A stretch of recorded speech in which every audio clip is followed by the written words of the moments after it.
Roman, what are you doing? You gonna talk about AEW with me?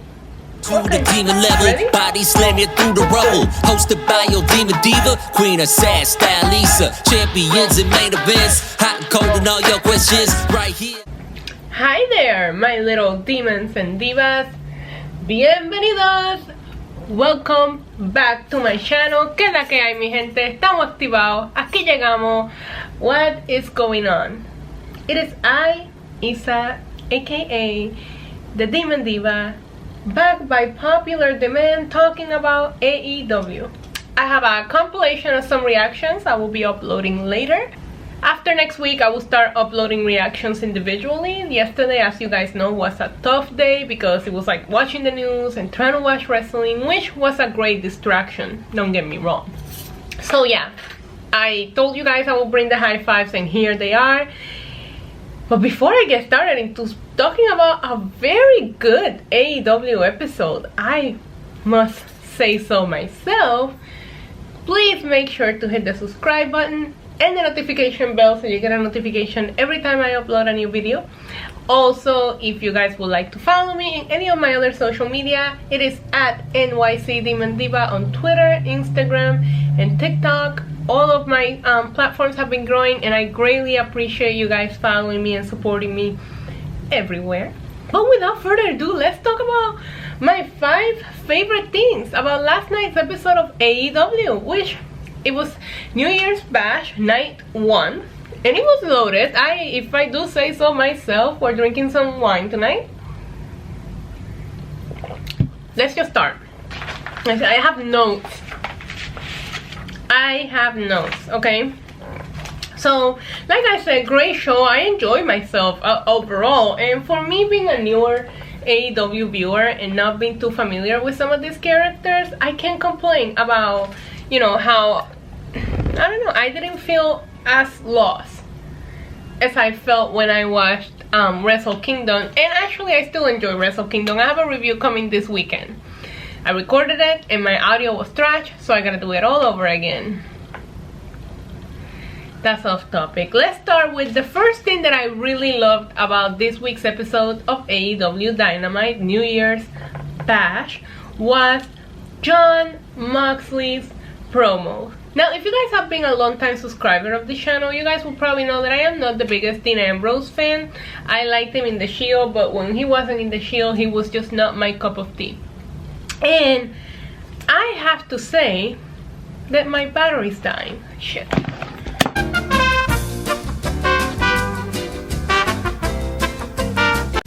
To say that every time I see Moxley cut a promo on AEW, I just really enjoy his work.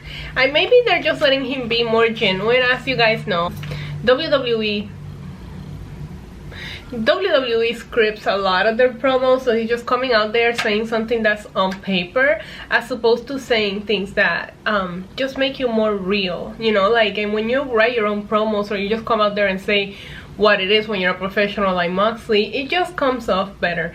I am a fan of non-scripted. I should probably get a little bit better at it, but me personally, I write down what I enjoy and a couple of bullet points and I go from there. I don't think that reading a script is, it just doesn't flow naturally, and you can just see the difference because he was a likable guy. I know he had a big fan base in WWE, but he never felt genuine, and now that I see his real work, I can see why I didn't like him in WWE. He always seems like he just speaks from the heart, and he's just so damn relatable. He always says something that makes you go, fuck yeah, dude, you know, and you want to root for the guy. And I hate it because I don't want to root for the guy, but he wins you over, and that's what their job is supposed to be. I do have to say that I felt he looked very weird without the title. Not used to that at all. It was like, I don't know, it was like a shocker to me, you know what I mean? I was like, wow, I forgot what he looked like without the belt because he was champ for so long. The thing of this is, and then later on in the end we see him trying to make a save, but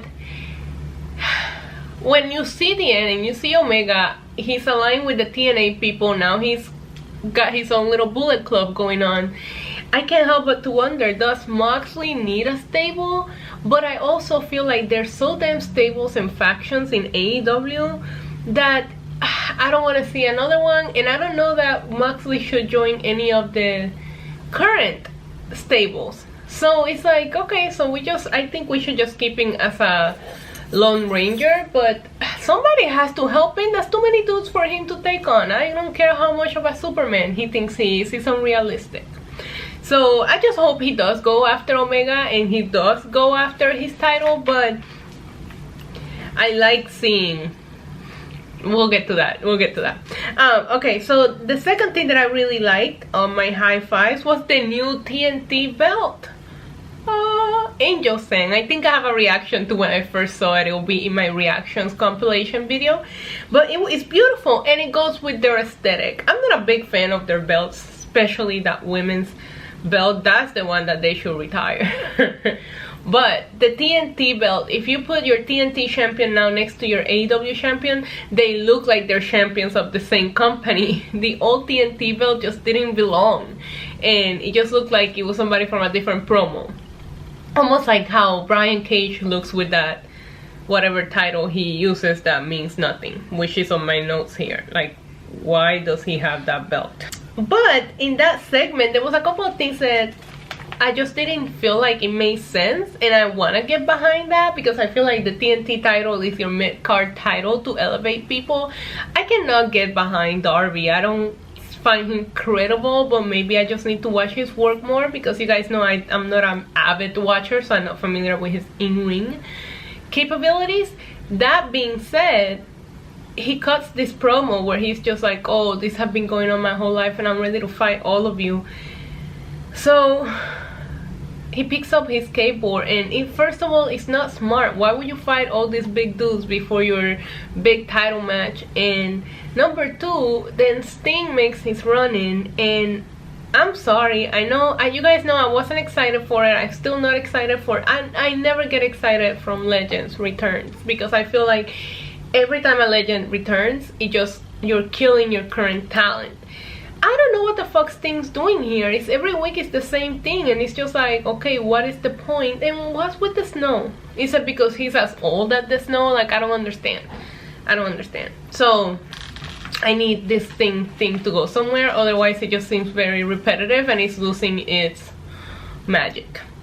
Number 3, I really liked Wardlow versus Hager match. I thought it was great. I was blessed yesterday with, you guys know I like not all of them, but I prefer the bigger size wrestlers, and I got Damian Priest and Karrion Kross, which I will talk about that on my NXT High Fives, which is also coming to the channel at some point before SmackDown. All these videos will be uploaded. I have so many videos to edit.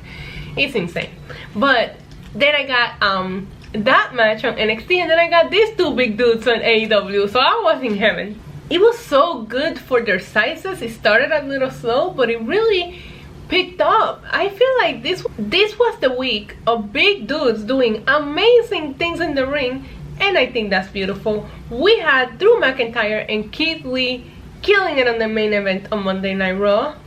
Beautiful. We had the Open Heavyweight Championship match at Wrestle Kingdom. My favorite match. Spoiler alert for that video. That was my favorite match. Beautiful. We had, like I said, Damian Priest and Karrion Kross, and then we had these two dudes. Oh my god, I love when the big guys just define what they should be able to do or not be able to do. A lot of times people say, oh my god, I can't believe he can do that for his size. So I love when people do that. It was excellent in ring action, and I feel like it had the right outcome with Wardlow winning. I feel like Hager is not going to, I don't know, like his credibility, it's not a credibility thing, it's just his character is so blah that he can afford to take the loss.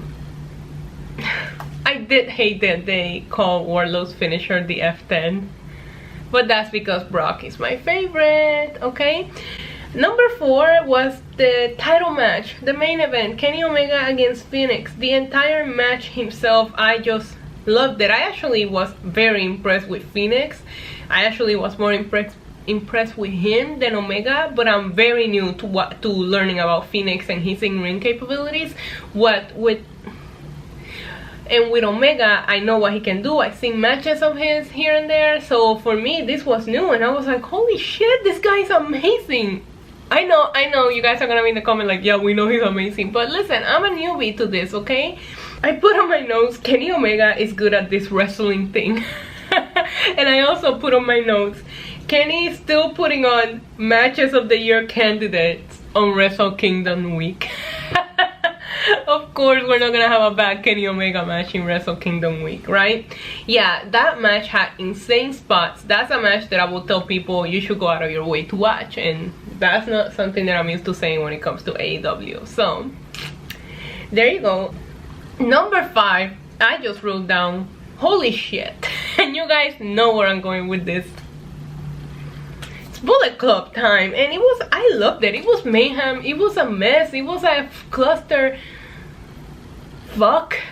Damn it. I was doing good. But I loved every second of it. Gallows and Anderson are here, which goes to show you how amazing this like relationship that AEW has with TNA is, how beneficial it really is for everybody.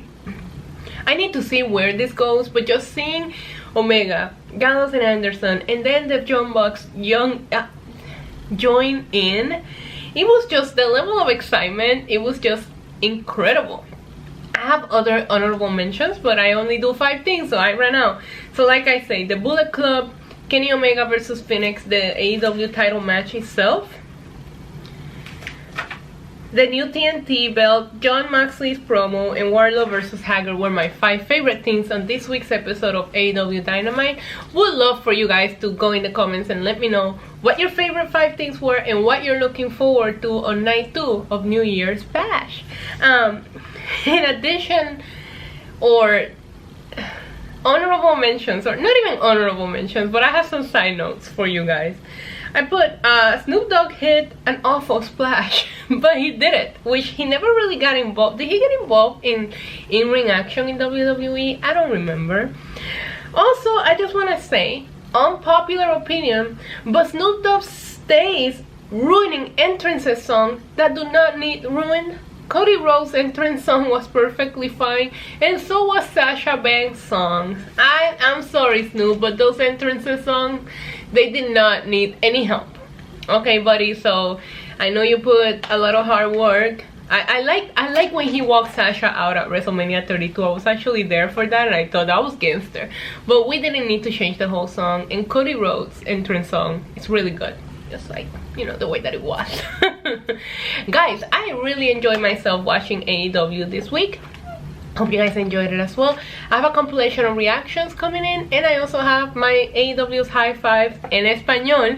I have NXT reaction compilation, NXT High Fives. I just have to edit it. But just like I said in the beginning, subscribe, hit the notification bell, because as I edit them, I will be pumping out these videos for you guys. So hope you enjoyed my thoughts on AEW. You guys said that I should cover it more. Here it is. Until next time, guys. Adios. Mwah. Boop.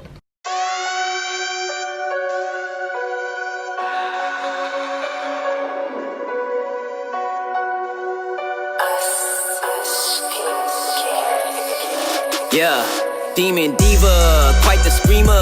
Cursing, tease ya, hurting, please ya. Spot her out in any of y'all arena. Break the meter, get way too excited, watch her boot up. If the lady could, she get lady wood until you know who we can suit up. I get a girl a salute, wrestling down at the rope. Y'all gotta run with the group, wrestling with the commute. Yeah, that fire